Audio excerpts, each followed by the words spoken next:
Bueno, entonces buenas noches. Vamos a dar inicio a la revisión de este día, lo que es la flebotomía. Vamos a hablar un poquito de lo que es el componente sangre también. Así que vamos a dar primero lo que es sangre. Dijimos que era un tejido conectivo especializado. Básicamente es lo que se mueve a través del sistema cardiovascular, en las venas y las arterias, ¿no? Es un medio de transporte de muchas, por ejemplo, anticuerpos, glóbulos rojos, glóbulos blancos, nutrientes, desechos, de coagulación, hormonas, muchas cosas van en lo que es la sangre. Eso lo define el fluido que se mueve a través de los vasos del sistema circulatorio. Un adulto puede tener en su circulación más o menos de 5 a 6 litros de sangre, ¿verdad? Eso varía también con el tamaño de la persona, está asociado al tamaño de una persona, ¿verdad? No es lo mismo una persona de 6 pies 5 pulgadas a una persona de 5 pies. Pero el promedio, los libros así lo mencionan, 5 a 6 litros de sangre en el adulto. Los componentes principales de la sangre son dos: la parte líquida, que es el plasma, y luego tenemos los elementos formados, que ahí tenemos ya lo que es la parte de células, ¿verdad? Que vienen en las variantes rojas y blancas. Y también diluido en este líquido, la sangre, el plasma, tenemos trombocitos, que son llamados plaquetas, ¿verdad? Megacariocitos, fragmentos, megacariocitos, plaquetas. La función principal ya lo mencionamos: mover oxígeno, dióxido de carbono, nutrientes y otras sustancias que nos ayudan en la homeostasis que dijimos. Nos ayuda también la sangre a regular lo que es la temperatura del cuerpo. El componente aceptado en proporción, tenemos por ejemplo el plasma de un 55% y un 45% elementos sólidos. Siendo del 45 un pequeño porcentaje, 1% es plaquetas y el resto lo forman lo que son las células rojas. O sea, podemos ver que en su mayoría son células rojas en comparación al componente blanco y plaquetas, que solamente es el 1%. En cuanto al plasma, este se compone en su mayoría es agua, 90% es agua, el 10% son otros compuestos diluidos en él, solutos, diluidos. Tiene una apariencia clara, el plasma es una apariencia clara, pálida, color amarillo, en tono amarillo. Contiene fibrinógenos y también ahí vamos a encontrar agua, proteínas, ¿verdad?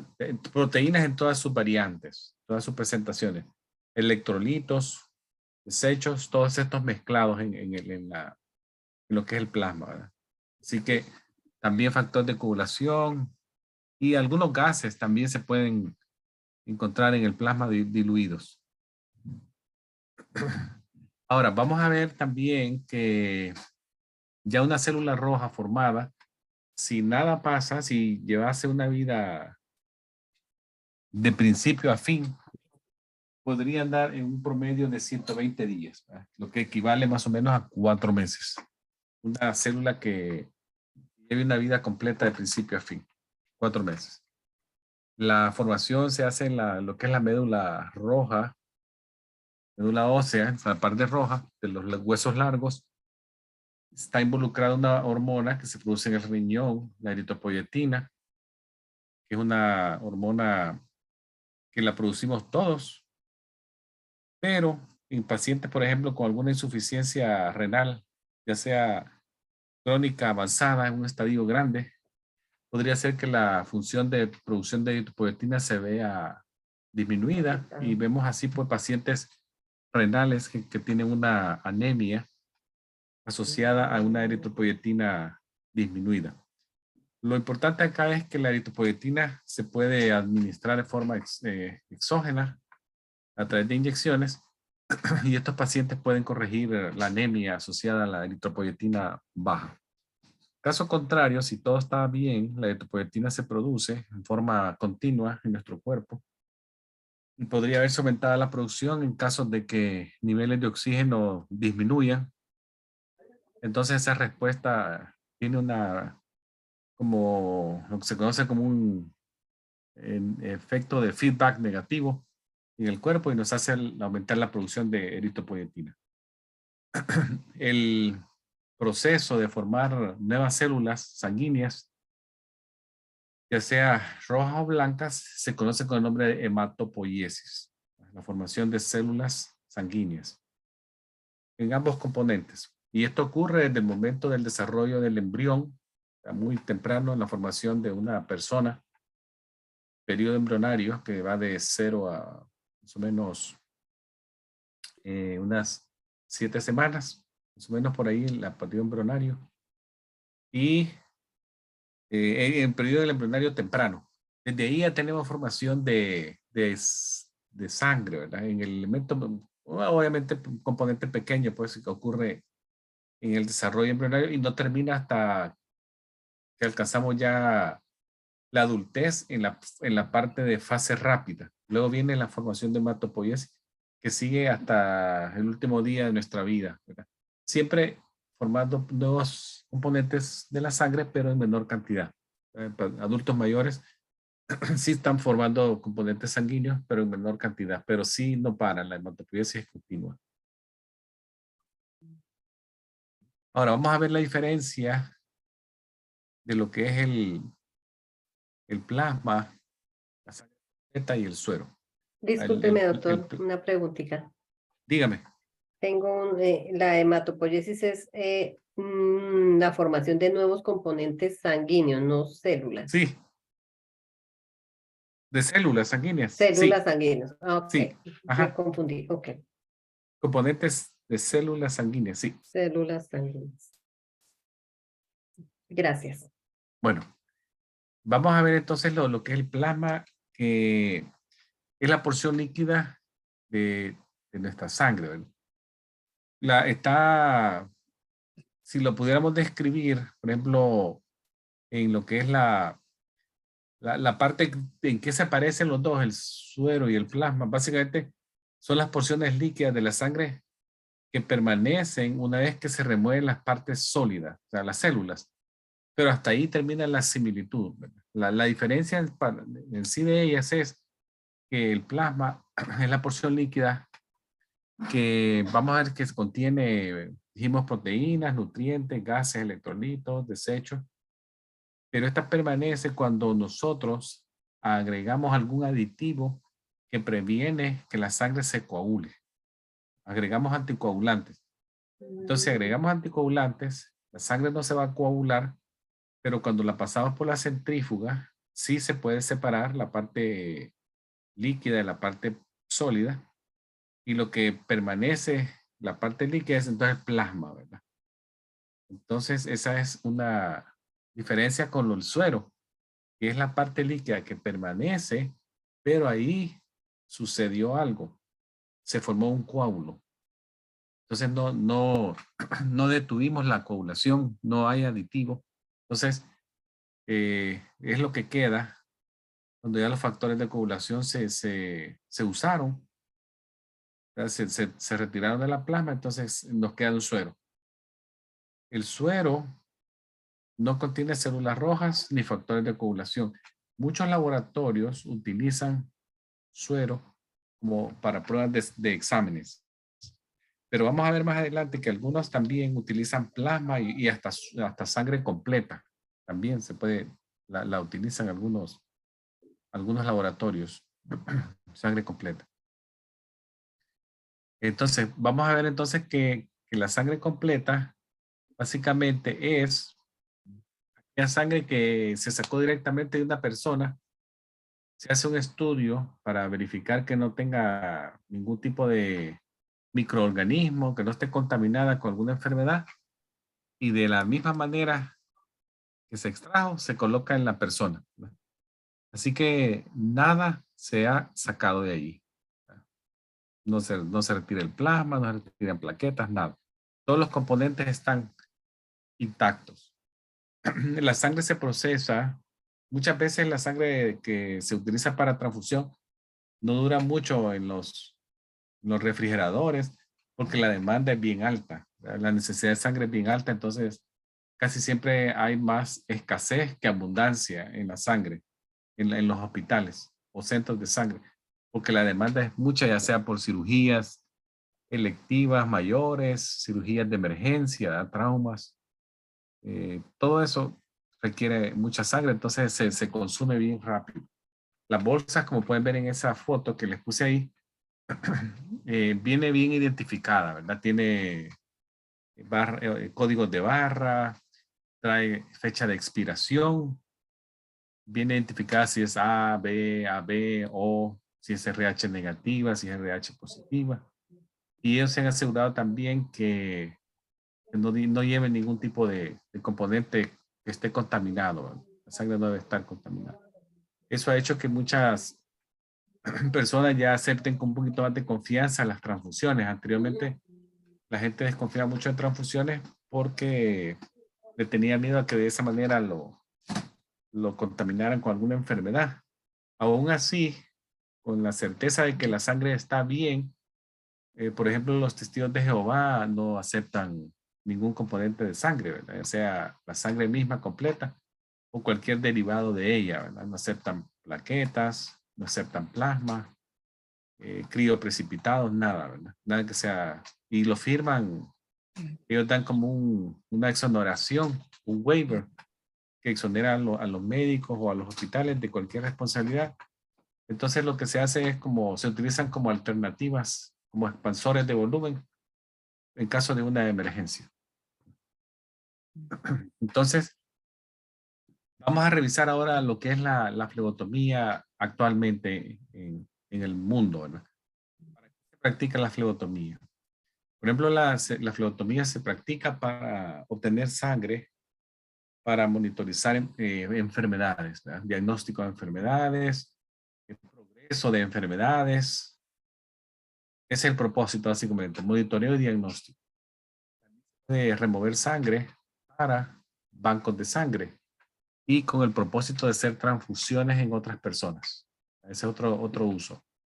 También se puede remover sangre para fines terapéuticos, ¿verdad? Como en casos de policitemia vera, ¿verdad? Que es un desorden mieloproliferativo crónico en el cual la médula ósea de las personas producen una cantidad normal alta, altísima, de células rojas. Entonces, el tratamiento que los doctores indican es básicamente flebotomías, sacar sangre de forma periódica hasta volúmenes de 300 a 500 ml por vez. Y el propósito es reducir la cuenta de glóbulos rojos, de células rojas, hasta que lleguemos a un valor aproximado de 45% del hematócrito o 15 gramos de hemoglobina. Eso es el propósito de las sangrillas que se hace para los de policitemia.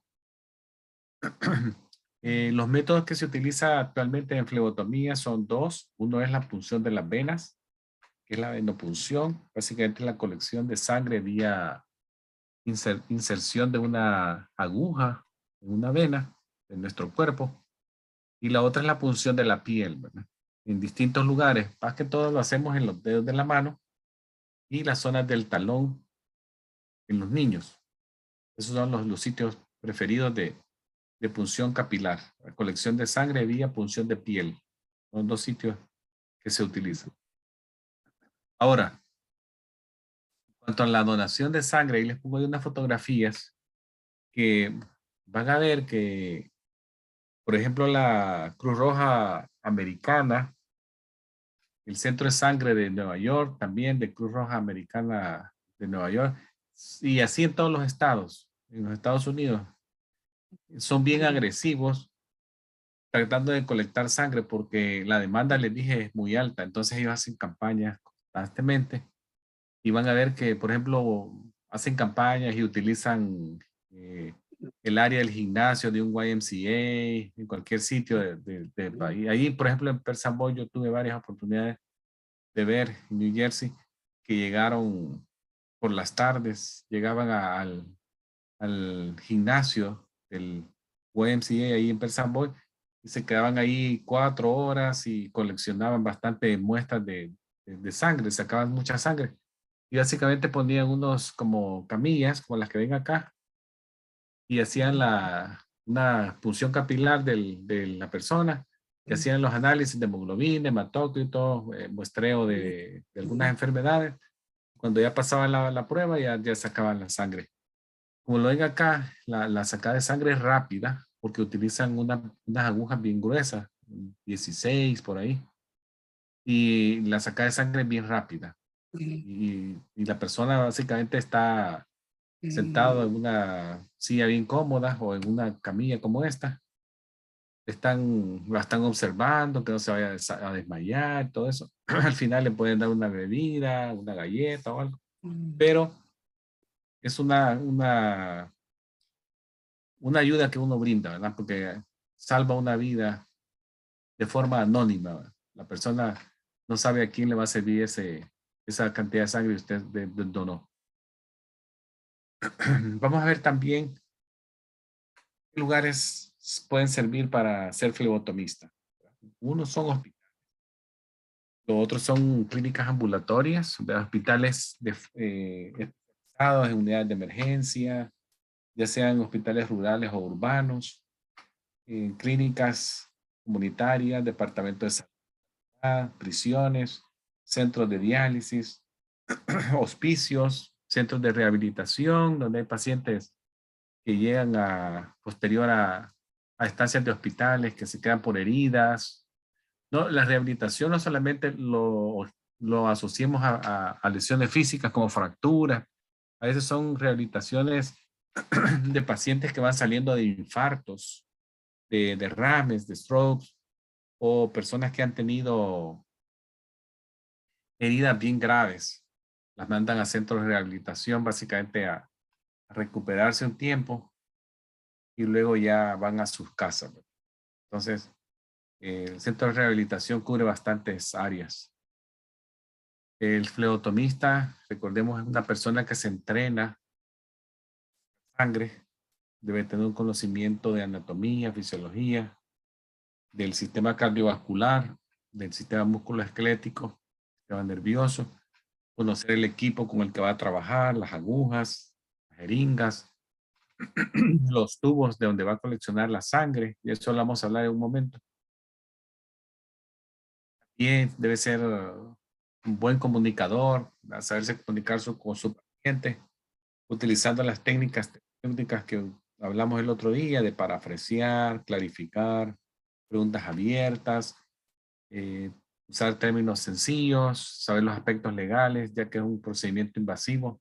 Se necesita obtener consentimiento informado de los pacientes antes de hacerles cualquier procedimiento invasivo.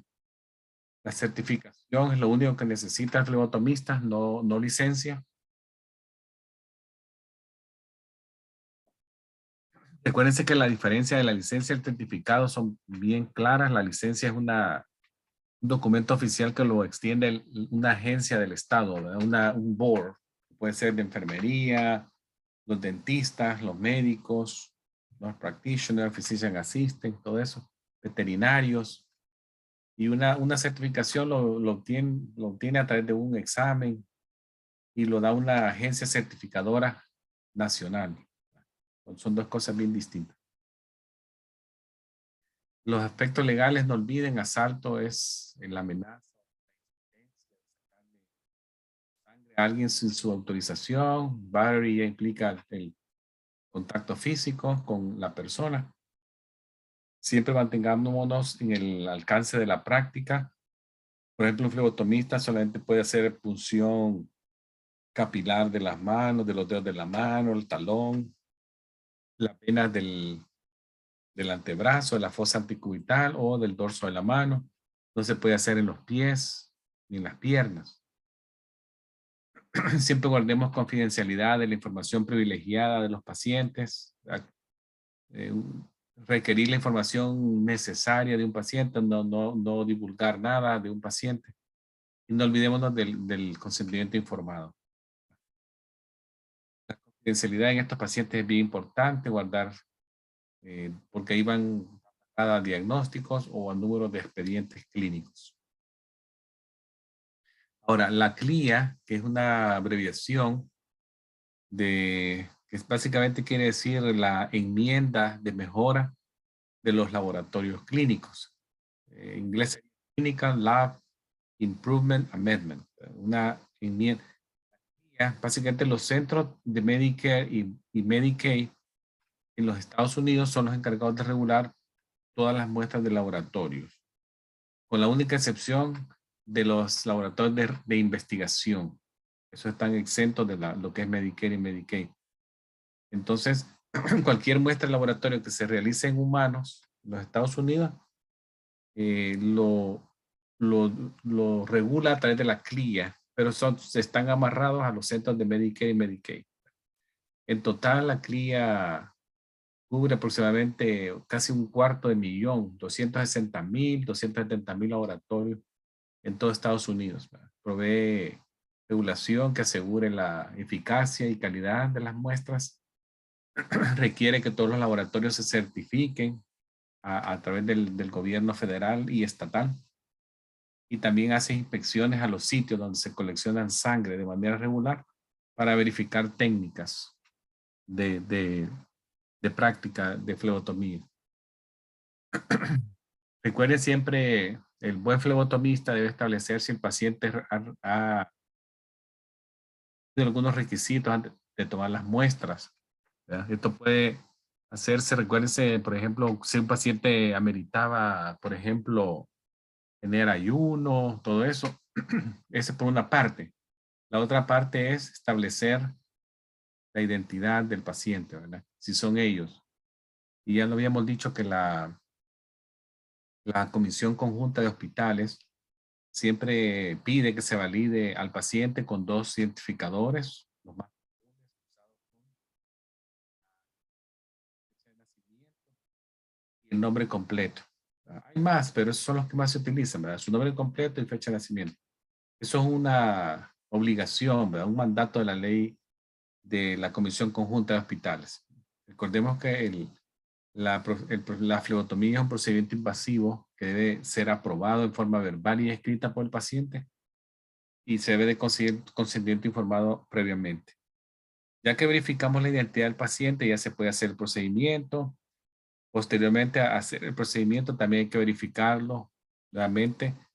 Ya no volverle a preguntar porque ya le preguntamos a él, pero lo que tenemos que verificar es que la etiqueta que se le va a pegar al tubo, lo vamos a ver en el video, tiene que ser el mismo nombre completo y la fecha de nacimiento de la persona que me acaba de verificar ese dato, para ver que la sangre que acabo de sacar, que es de él, va a llevar su etiqueta. O sea, son 2 momentos en que yo verifico la identidad del paciente. Antes de sacar la sangre y posteriormente antes de pegar la etiqueta en el tubo. Es un paso de 2 momentos. También hay que ver el transporte, ¿verdad? Algunos, el método de transporte, el tiempo de envío, la temperatura. Algunas muestras hay que enviarlas frías, otras van a temperatura normal. Algunas tienen que ir en transporte. Recuérdense que tienen que ir en bolsas a prueba de derrame, para que no se vaya a botar nada al piso, a la sangre. También no hay que agitar las muestras, sino que movimientos suaves. Algunas muestras no se pueden exponer a la luz del sol o a la luz normal, sino que hay que protegerse de la luz. Y hay que conocer también el método de centrifugación. Son cosas que hay que ver. Como lo dije, ya les voy a mostrar más adelante algunas muestras que necesitan hacerse el transporte frío. Frío. Las especímenes microbiológicos también no se transportan en frío, los microbiológicos, pero hay que protegerlos de que no vayan a contaminar a nadie. ¿Verdad? Recuerden aquel pictograma de riesgo biológico, biological hazard. Hay que tener las bolsas bien etiquetadas.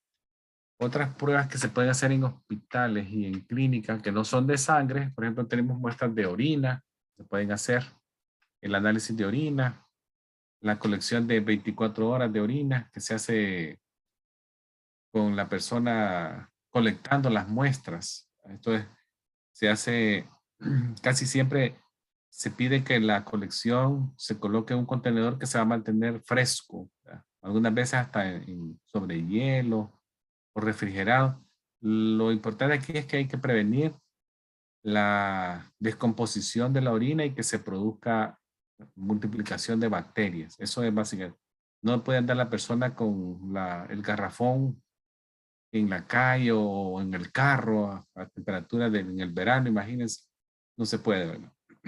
La gente tiene que planificar. Sí puede hacer algunas rutinas, pero tiene que ir colectando las muestras de forma eh, bien hechas para que el propósito del examen se cumpla. También tenemos muestras de orina medio chorro para pruebas de descartar la infección de vía urinaria, pruebas de embarazo también en orina, se puede hacer.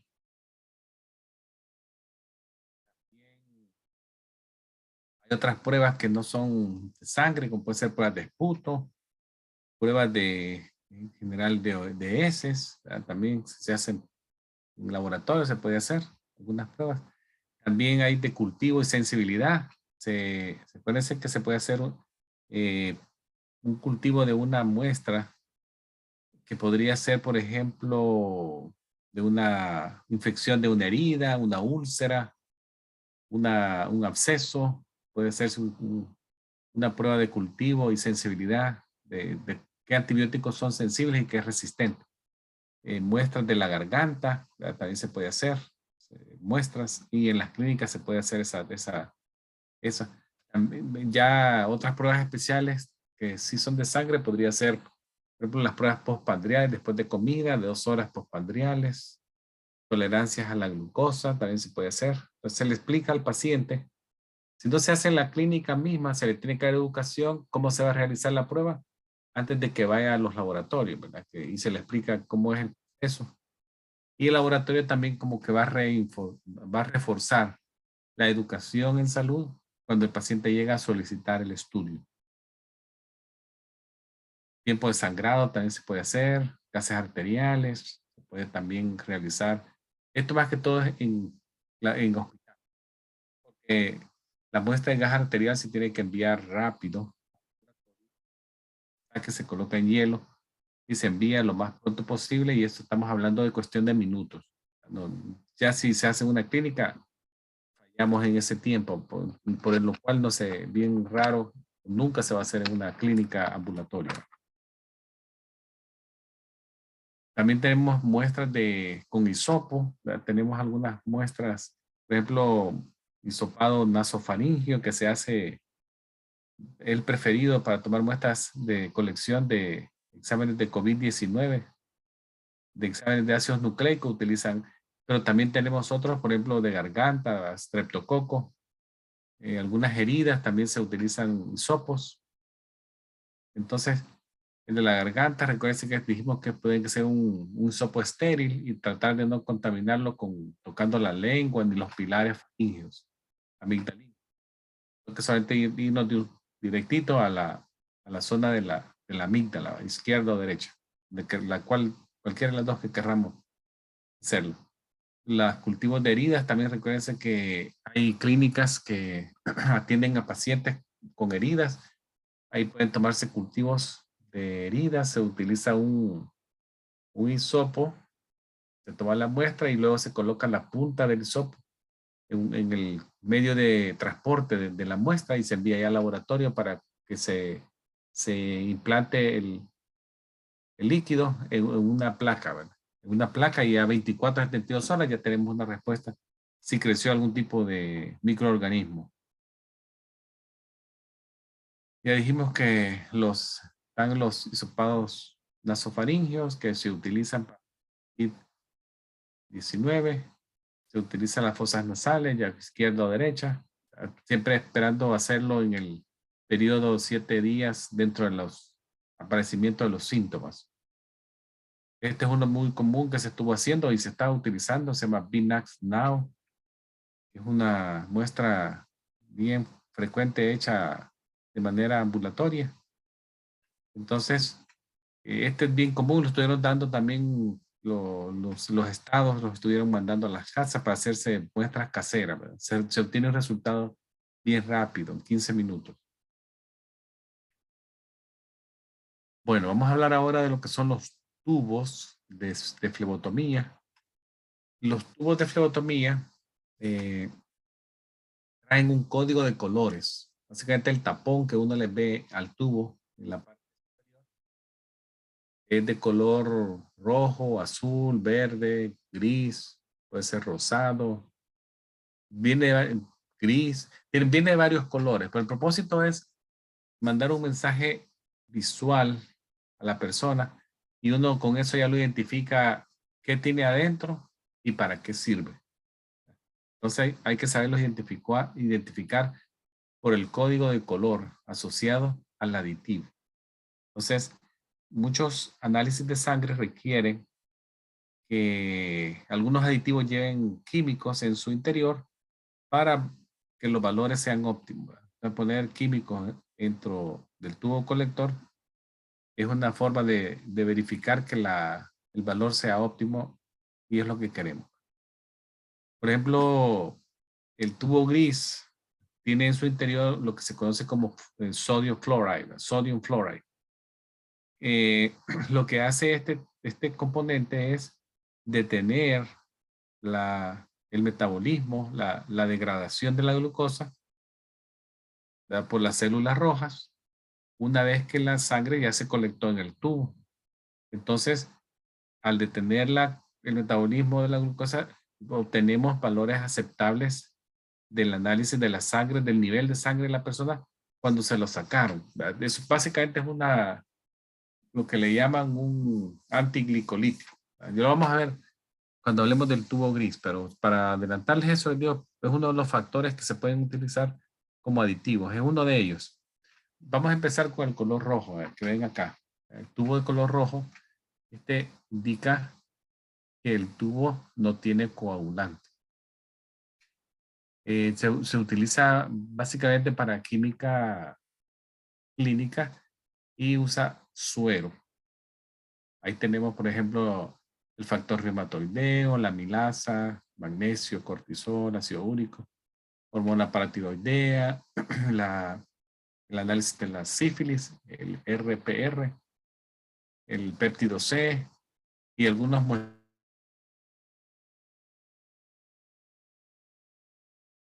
El tubo rojo casi siempre no tiene aditivo, no tiene aditivo. El tubo celeste o azul claro, este también tiene un aditivo, pero es distinto, se llama sodium citrate y viene en una concentración de 3.2%. Cuando ustedes vean un tubo, siempre observen en la parte superior y todos ellos tienen ahí el nombre del aditivo escrito. Ahí se los puse yo en un cuadrito rojo, dice sodium citrate 3.2. Este se usa para pruebas de coagulación, el celeste.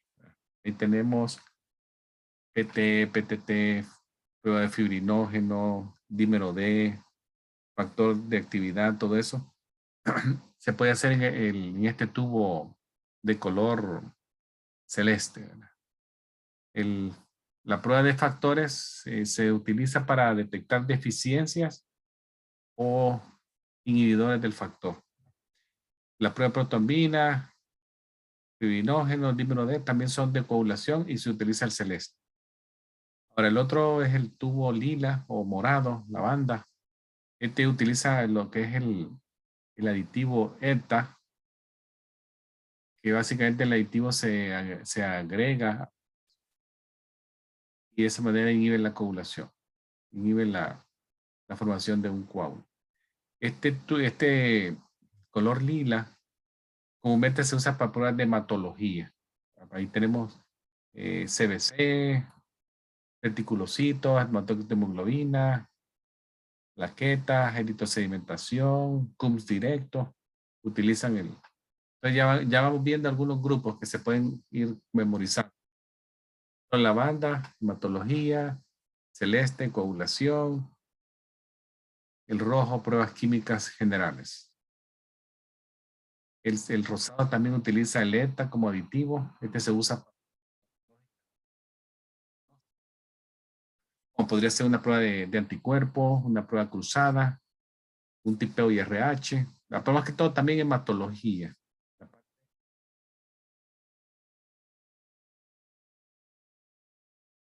Luego tenemos los colores verdes. Tenemos verde tono fuerte, verde oscuro y un tono claro. Los dos contienen heparina. La única diferencia es qué tipo de heparina. Por ejemplo, el verde oscuro tiene sodio heparina. Se utiliza preferentemente para pruebas de urgencia, de química de urgencia. STAT, van como STAT. Esta palabra cuando la vean, STAT quiere decir urgente. Ya, menos de una hora desde que se sacó hasta la respuesta. El verde claro es heparina, pero es el litio heparina. También se utiliza para pruebas químicas de urgencia, STAT. Ahí tenemos niveles de amonia, paneles lípidos, hepáticos, marcadores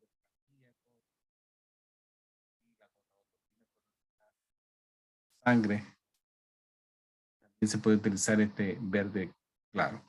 Si ustedes también se fijan acá, van a ver que ahí está el nombre, ¿verdad? Dice litio heparina. Luego tenemos el color gris, que este dijimos que tenía el sodium fluoride, ya lo habíamos mencionado, que era el que inhibe la degradación de la glucosa, es el antiglicolítico, y el otro se llama el potasio oxalato, potassium oxalate, que es un anticoagulante que se utiliza para prevenir formación de un coágulo, ¿verdad? También se agrega, este componente aditivo se agrega con el calcio e inhibe la coagulación. Aquí nuevamente, si ustedes ven, están los nombres que dijimos, ¿verdad? Sodium fluoride y el potasio oxalato.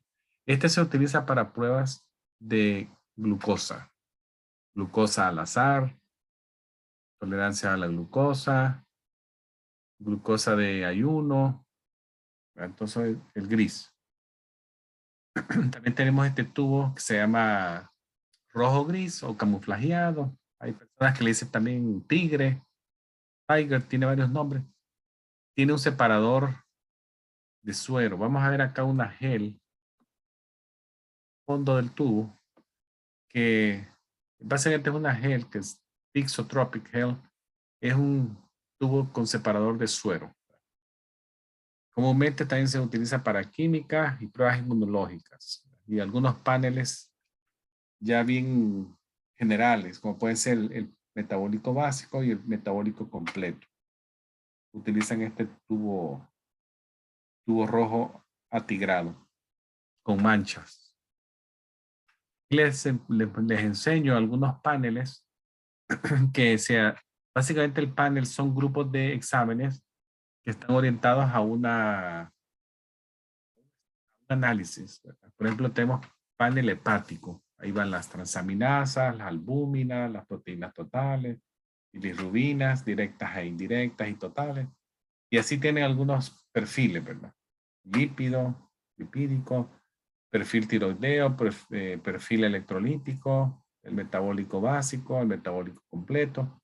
Y así cuando hay algunas órdenes de laboratorio y el médico solo marca, en vez de ir uno por uno, marcándolo, él se va para el panel o el perfil. Quiero un perfil hepático, un perfil lipídico y ahí va marcando. Y al laboratorio saben cuáles son. Otro tubo que esa es el color azul marino, o sea, en tonos fuertes, azul fuerte.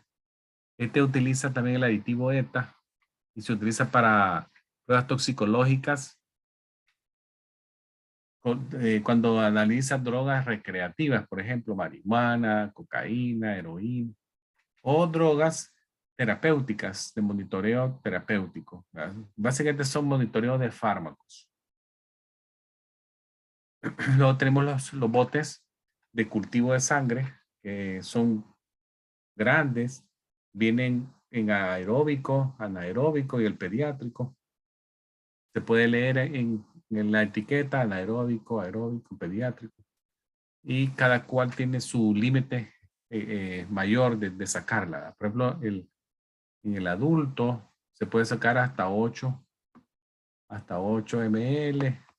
En los niños es menos, son 4, hasta 4 ml. Y en el orden que se saca es el primero que se debe sacar, ¿verdad? Para evitar contaminación cruzada. Si se indica. Si no se indica, se comienza ya con con el primero de la lista. Ahora se les voy a mostrar la lista. El orden de sacada según lo que es la cría.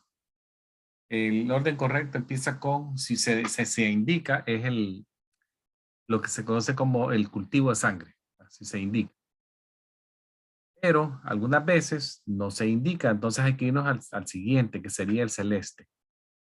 Sería, en este caso la lista ya aparece como número 2, pero si no se indica el cultivo se hace 2.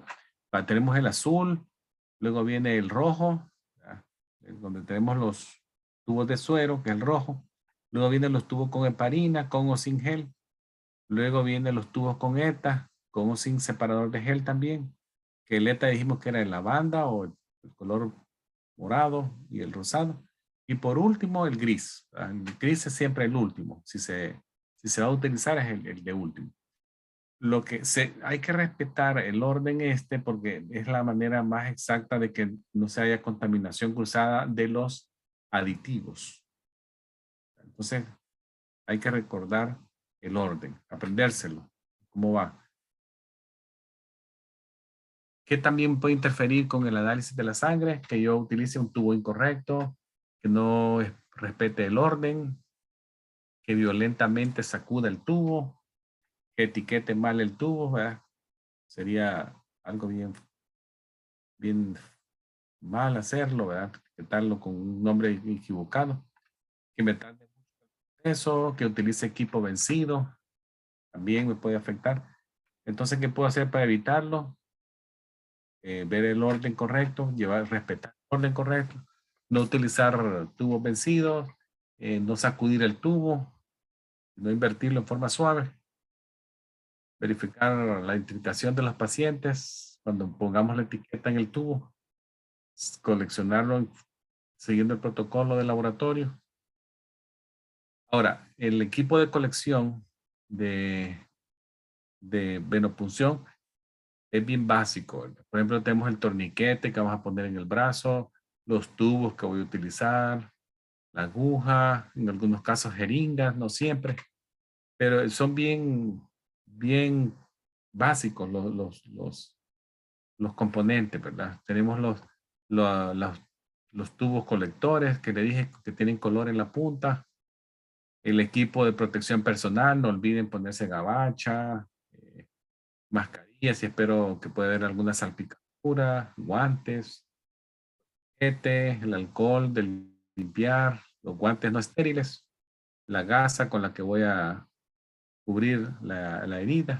Aunque es bien una herida puntiforme, pero a veces sangra, hay que colocar una gasa 2x2. Ahí pues pueden ver en esa fotografía, tenemos una bandeja pequeña con lo básico, ¿verdad? El número 1 tenemos tape, el 2 los tubos evacuadores, el 3 la aguja, el número 7 el torniquete, el 8 el alcohol, la gasa 9 y los componentes del tubo colector, ¿verdad? Que es el 10, el 3 y los tubos que voy a meter. El número 5 es una aguja mariposa o una aguja con alas. Recordemos que si la aguja casi siempre de venopunción es número 21, la que se utiliza para flebotomía. Para la punción capilar casi es lo mismo. Lo único que cambia son que los tubos colectores son chiquitos. Son microcontenedores. A diferencia del otro tubo que es un poquito más grande. Porque las muestras que se toman son más pequeñas, menor cantidad de sangre. Pero lo demás es lo mismo, ¿verdad? Guantes, gasas, el contenedor de objetos punzantes que va a poner las agujas, todo eso. Eso es lo mismo. El tamaño de las agujas, ya lo dijimos, el número 21 es para la flebotomía. Y recordemos que los números pequeños, 16, 18, la aguja es gruesa y a medida que crece el número, la aguja se afina. 23, 25, 27 son agujas bien finitas. Vamos a ver ahora el proceso de la venopunción.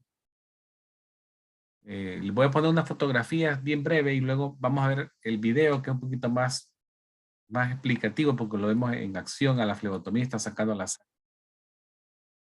Unas cosas que hay que tener en consideración, recuérdense sentar al paciente en la silla de flebotomía, que esté con sus pies sobre el suelo, que esté cómodo.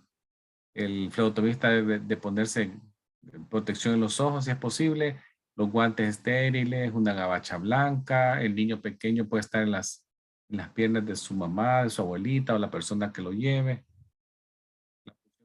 La vamos a hacer en el tercero o cuarto dedo de la mano, el tercero o cuarto dedo, y siempre en las partes laterales, ¿verdad? Nunca en la parte media para no funcionar la falange distal, ¿verdad? Vamos a tratar de pinchar en la zona de tejido blando acá, a los lados. En el talón igual, ¿verdad? Vamos a tratar de evitar pinchar el calcáneo, vamos a pinchar las partes blandas a los lados. La punción arterial no es algo que el medical assistant hace, el asistente médico, lo hace el médico o el nurse practitioner o el physician assistant. Esa es una prueba que se utiliza para ver que hay circulación en la mano, se llama la prueba de Allen. Básicamente es ver que la arteria ulnar está permeable antes de realizar punción de la radial. Se transportan en frío, ahí se las pongo. Tenemos ACTH, acetona, ácido láctico, piruvato. Estas se transportan en lo que se conoce algo bien sencillo, ¿verdad? Como agua y hielo. En un vasito se pica hielo, se le pone un poquito de agua y ya la muestra se ha colocado previamente en una bolsa, una bolsa plástica para que se introduzca y no se moje directamente el tubo y se transporta de manera rápida. Hay que protegerlo de la luz. Algunas muestras, por ejemplo, las vitaminas que ustedes ven ahí, bilirrubina, protoporfirina, carotenas, todo eso, hay que protegerlo de la luz. Y ahora ya hay unos tubos de color ámbar, donde adentro se puede colocar. Yo coloco el tubo aquí adentro, y con esto lo cierro, ya queda como protegido de la luz. Si no hubiese, se puede utilizar papel aluminio y forrarlo para que no le dé la luz. En cuanto a la anatomía del brazo, es bien sencilla. Si ustedes ven, el brazo está siempre hacia arriba, la palma de la mano hacia arriba. Y bien sencillo, ustedes asocian el dedo 1 con la vena cefálica que está al mismo lado, o sea, lateral. El dedo 5 va a estar en la parte medial, es la basílica, en la parte de la anticubital. Si ustedes ven ahí, se va a formar una como H, así, ¿verdad? Esta línea de la H del quinto dedo es la cefálica. No, la basílica sería, dependiendo del lado de ahí donde puede haber un poquito de confusión y tienen que poner atención, por eso es más fácil aprendérselo con el número de los dedos. Más fácil.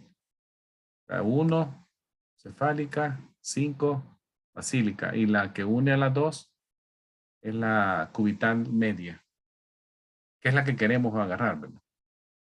En la mano podemos utilizar solo lo del dorso en la mano. El dorso en la mano es la parte. Ahora, aquí son fotografías de la punción, de la venopunción.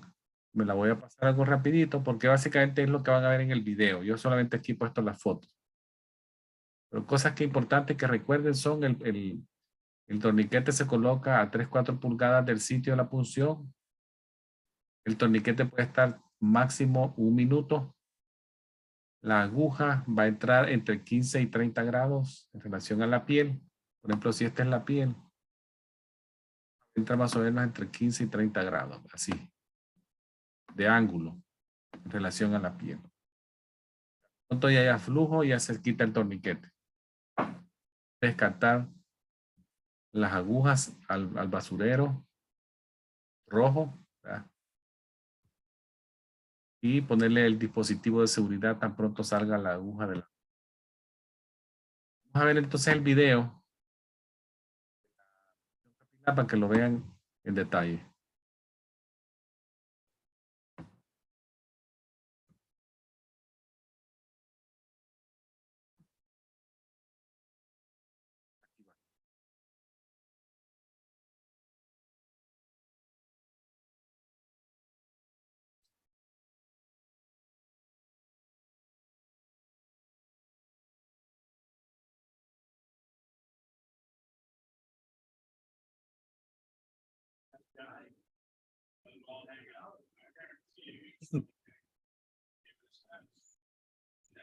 No tiene sonido, profesor.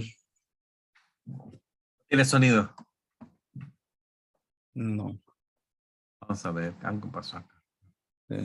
Ahora sí. Voy a retroceder un poquito. Ahí. Sí, cómo no.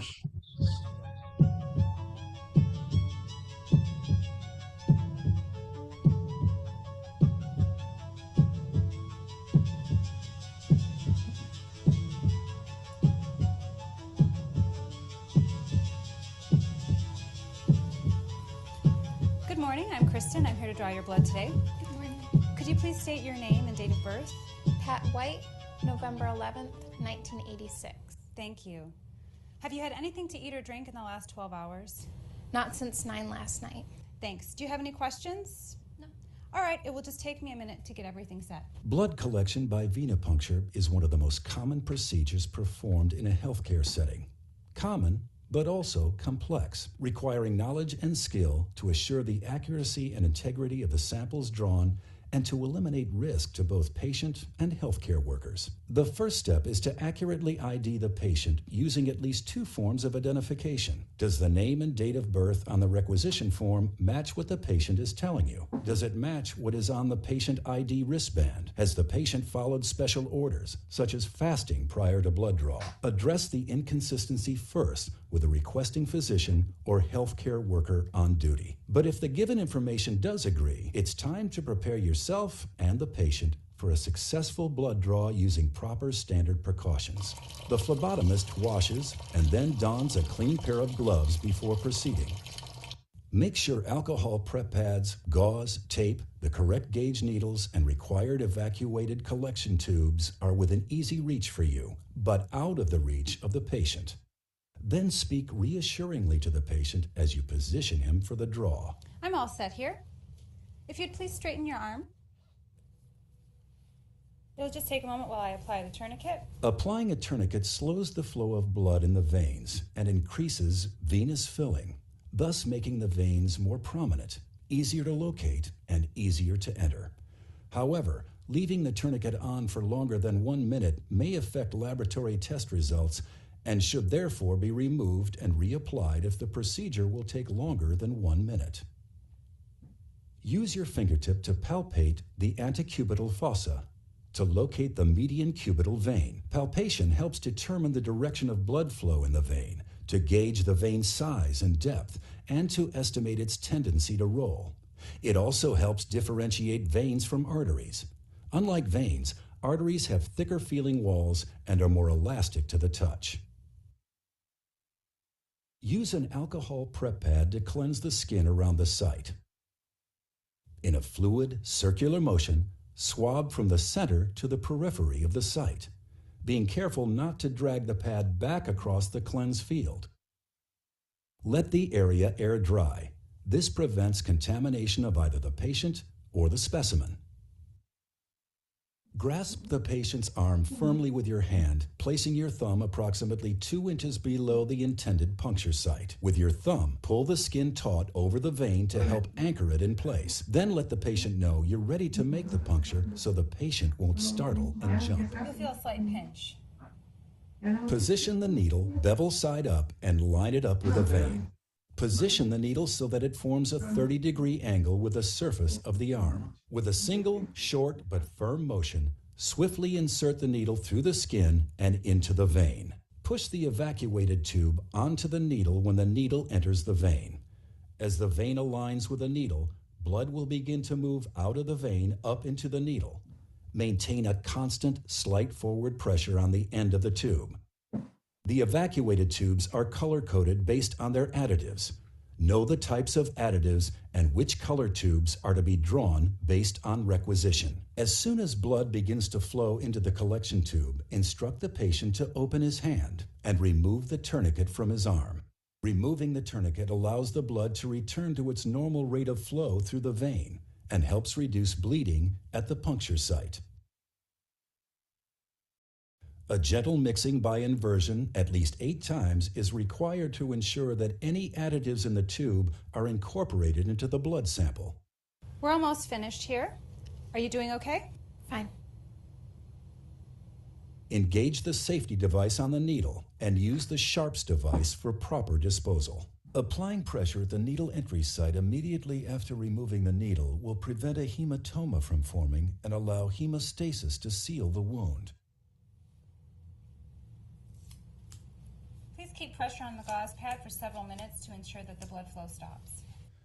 In this illustration, you can see formation of the platelet plug and the fibrin clot.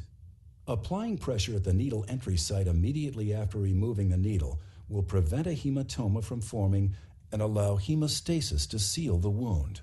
In this illustration, you can see formation of the platelet plug and fibrin clot. Apply the ID label on the filled evacuation tube and store it for transport to the lab. The label must include at least the patient's ID number, full name, date of birth, and today's date. Using standard precautions, dispose of needles in a Sharps container.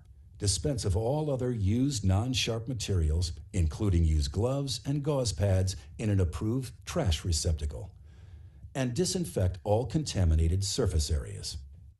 You've just completed a successful blood draw, providing a sample that can be processed for analysis. Fortunately, most blood draws are completed in an entirely professional, skilled, and successful manner.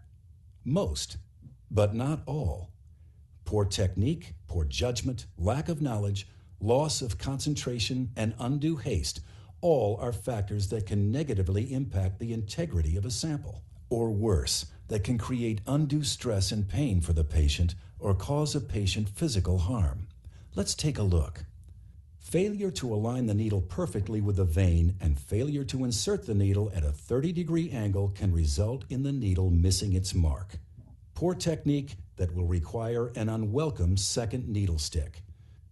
Inserting the needle at too steep or too shallow an angle and not lining up precisely with the vein are 2 common reasons for missing the vein. To the patient, that usually means only one thing: further anxiety and discomfort. But it can have other consequences as well. Serious complications are most likely to arise when targeting the basilic vein, with its close proximity to nerves, which can be permanently damaged, or the brachial artery, which could be nicked. Even with a proper angle, the appropriate needle size must be used. Ready? You're only going to feel a very small pinch this time. It is acceptable to use a smaller needle called a butterfly. However, it should be noted that butterflies are a larger gauge needle, 23 to 25 gauge, and therefore have a smaller bore size. A large gauge straight needle, 25 gauge in this case, may make piercing the vein more certain, but as you can see, the smaller bore size can cause the red blood cells to lyse.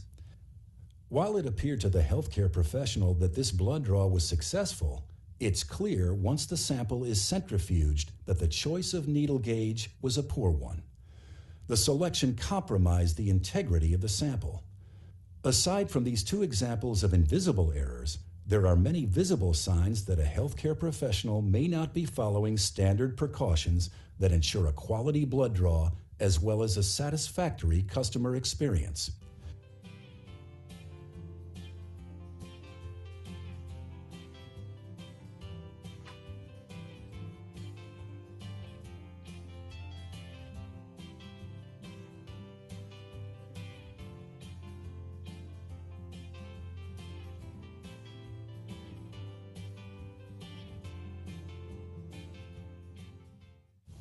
All right, you're good to go. That's it? Yeah, I just need to put some tape on it.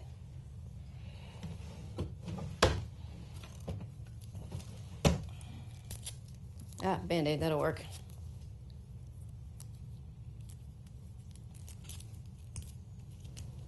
What about this? Oh. You're good to go. Good to go? Not necessarily. Failure to apply pressure on the puncture site immediately following removal of the needle can cause bleeding from the vein into the space around it, forming a hematoma, a collection of blood under the skin surface that will become bruised in appearance and painful to the touch. There are many times, of course, when a single blood draw involves more than the collection of a single sample. You may be required to collect as many as 10 tubes in a single draw, and this requires even greater skill and careful planning to complete successfully. Two keys to a successful multiple tube draw must occur in the planning stage. You need to determine which gauge needle will be appropriate for all tests being requested. And you need to plan the order of the draw to assure the integrity of all samples. But your technique should remain the same. Let's take a few moments to review.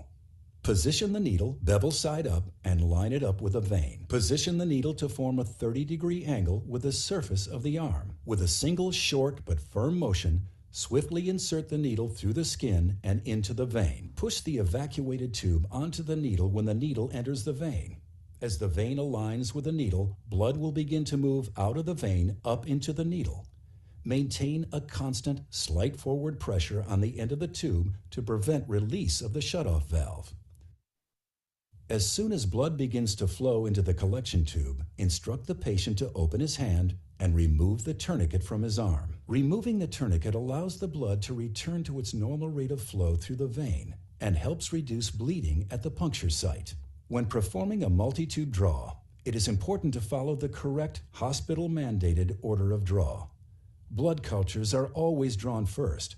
However, in a routine venipuncture, a light blue tube should be drawn first, followed by a red top, gold, green, lavender, and gray. We're almost done here. This is the last tube I need to draw. When will I know the results? I'm kind of anxious about them. Your samples will go over to the lab today and your doctor will notify you after the results are in. You don't see them? No, I don't. The samples that we draw today are tested by laboratory professionals who relay those results directly to the physician. My responsibility is to assure the quality of the samples I draw so that the results your doctor receives are both accurate and meaningful. The level of quality and integrity of the samples the laboratory receives is dependent upon the level of skill, knowledge, and professionalism of the phlebotomist. A big responsibility, but one that can make a real difference in the lives of your patients.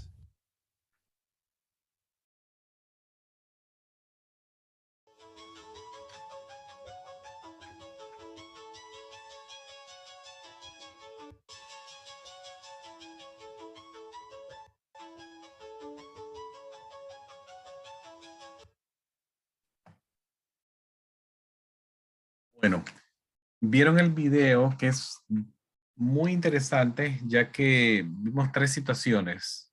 Cómo hacerlo bien, fue la primera flebotomista que hizo una excelente flebotomía. La segunda que fue donde están todos los errores. Y la última también fue una buena flebotomía, pero la diferencia con la primera fue que esa fue de múltiples muestras. Entonces ahí hablaron de la posición del torniquete, hablaron del tiempo del torniquete, el ángulo de entrada de la aguja, cómo etiquetar la muestra, cómo interactuar con el paciente. O sea, fueron un video muy interesante que lo vieron y si quieren verlo posteriormente también lo pueden regresar a ver. Tiene mucha información. En cuanto a la seguridad de la flebotomía, no olviden los dispositivos de seguridad que las jeringas tienen, ¿verdad? Esto tiene que bajarse y oírse el clic. Tiene que hacer un clic fuerte para saber que quedó permanentemente bloqueado. Ya una vez se hizo eso, esto se tiene que ir al contenedor, a donde está la basura, los desechos con riesgo biológico, que son las agujas, las jeringas, bisturís, Y también recuérdense que el pictograma que ven acá es riesgo biológico. Los contenedores de basura no tienen que pasar los 3/4 de llenado de esta línea, ¿verdad? Cualquier cosa que pase esto y es riesgo para la persona que puede estar introduciendo nuevo material, tiene que estar abajo y a donde se alcance esa altura se tiene que cambiar el contenedor de basura, ¿verdad? Algunos dispositivos de seguridad que no se pusieron bien podrían ser riesgo para otros. Recuerden eso. En cuanto a lo de la mano que les dije, la única zona que podemos pinchar es la parte dorsal, que es la parte posterior de la mano. Se llama las venas metacarpales dorsales, ¿verdad? Ahí lo vemos en esta foto que la están utilizando para tomar una muestra y probablemente se ve que está pasando sangre en la liga, pero probablemente sea como para colocar un suero, probablemente. ¿Verdad? Ahí utilizando una aguja con alas, wing needle. ¿Cómo vamos a etiquetar la muestra? Recuerden que tiene que etiquetarse con la etiqueta longitudinal al tubo, como ven acá, más o menos 1 centímetro del color, nunca transverso, como lo ven en esta fotografía, nunca el escáner arrugado, lateral o en diagonal. Esos son errores, ¿verdad? También recordemos que si se cumplieron los ayunos, la posición del tubo tiene que ser completamente al tope del sostenedor del tubo para que la aguja interna se introduzca completamente al tubo y se logre la succión negativa y se aspire la sangre. Siempre el bisel de la aguja tiene que estar hacia arriba, bevel up, nunca hacia abajo. Pinchemos bien la piel, introducir la aguja lo suficiente para que penetre la vena, para que no la traspasemos o nos quedemos muy cortos, no logremos penetrar para arriba siempre, ¿verdad? Bevel up. Menos de 1 minuto el torniquete siempre, tan pronto se consiga ya flujo, retirarlo. Cuando utilicemos la punción capilar, siempre se descarta la primera gota. A partir de la segunda gota ya se empieza a colectar. No estemos apretando de la base hacia la punta. Y se aprieta la zona de la parte. Tenemos los equipos capilares que les dije, son contenedores pequeños necesarios para la cantidad de sangre que se saca. También hay lancetas especiales para los niños, los talones pequeños, 1.5. No penetran mucho. La posición, la mano de un adulto tiene que estar sobre una superficie fija, sólida. Los niños pueden estar en las piernas de los papás y los infantes pueden estar sobre una cama y en la pierna apoyada sobre una superficie firme y la zona del talón un poquito en declive. No podemos pinchar piel que no sea sana, no puede estar eritematosa, con rash, con dermatitis, edema, por linfedema. Tiene que ser una piel sana, ¿verdad? Que no tenga cicatrices o heridas activas. La punción capilar ya lo mencionamos, lateral siempre, descartar la primera gota, coleccionar la muestra en micro contenedores o en estas pipetas de vidrio, que son micro colectores de vidrio, o también hay microcolectores plásticos. Se puede también lograr hacer un frotis. Lo importante del frotis aquí es que podemos usar un extremo de una laminilla. Se coloca una gota de sangre más o menos a 1 centímetro del extremo y con otra laminilla limpia se mueve la sangre al otro y se hace un frotis. Se puede hacer un frotis fino como se ve acá o un frotis grueso.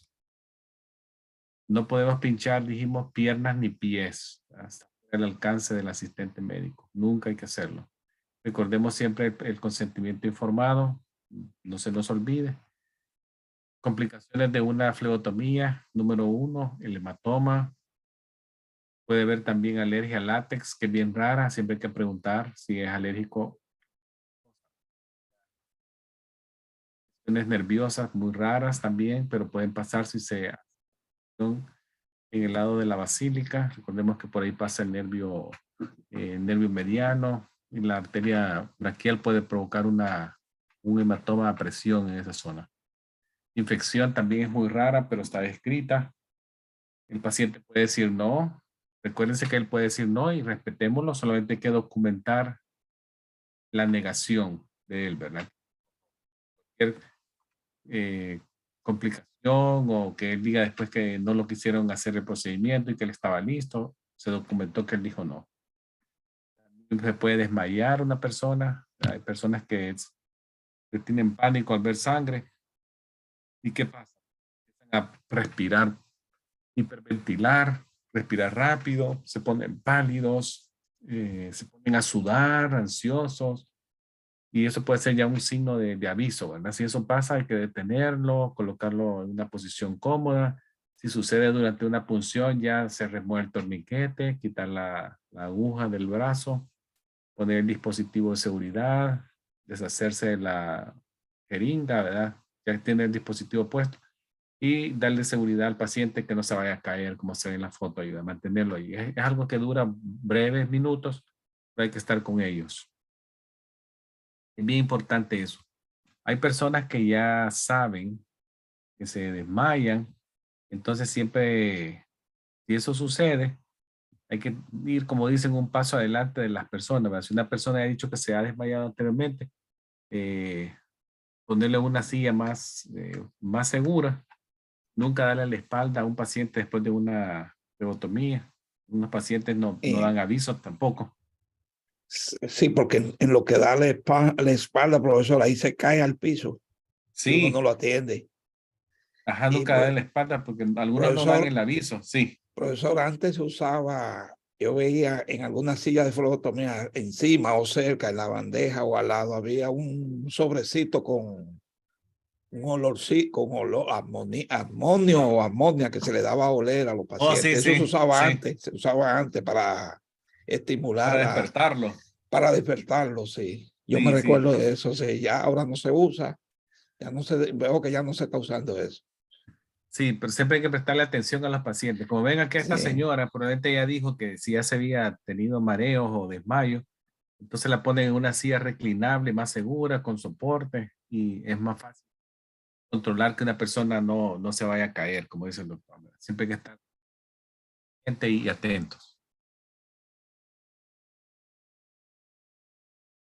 Otras complicaciones son que alguien sangre demasiado, ¿verdad? Recordemos que hay algunos pacientes que están usando anticoagulantes como heparina, warfarina, aspirinita, algunos están usando Xarelto, unas medicinas más sofisticadas para la coagulación, que tienen fibrilaciones atriales, atrial fibrillation, o tienen stents. Entonces siempre hay que preguntarles si están utilizando algún tipo de anticoagulante. Ellos van a sangrar más que una persona normal que puede parar el sangrado en unos 15, 20 segundos. Una persona con una anticoagulación puede durar hasta 1 minuto, 1 minuto y medio, 2 minutos. Hay que hacerle más tiempo presión. Otra complicación es que utilicemos el tubo incorrecto, ya lo dijimos, o que alguien tenga una línea abierta, activa en un brazo. Si eso sucede, se puede colectar muestra por abajo de la zona donde está la línea activa de endovenoso, ¿no? También no se puede pinchar el lado de una persona que tiene debilidad por una parálisis después de un stroke, de un derrame. No se puede utilizar ese brazo. O si una persona tiene drenaje linfático anormal en un brazo por una cirugía, en ese lado, una mano hinchada. O si alguien tiene una fístula arteriovenosa, una persona que tiene una fístula, ese lado donde se pueden tomar presiones arteriales en esta zona, ¿verdad? No presión arterial. Y si alguien tiene una línea activa también Lo ideal no pincharle ese lado, pero si no hay salida, se puede hacer por abajo de la línea, ¿verdad? Eso son las recomendaciones. Evitarlo se evita, pero si no es posible, se puede hacer una colección por abajo, sitio de la línea endovenosa, ¿verdad? Yo creo que hasta aquí llegaría ahora, doctor, de lo que es la flebotomía. No sé si tiene alguna pregunta. ¿Cómo no? Sí, claro. Si hay alguna pregunta de ustedes, alguna... Adelante. Mayra, preguntaba algo. Díganos, Mayra.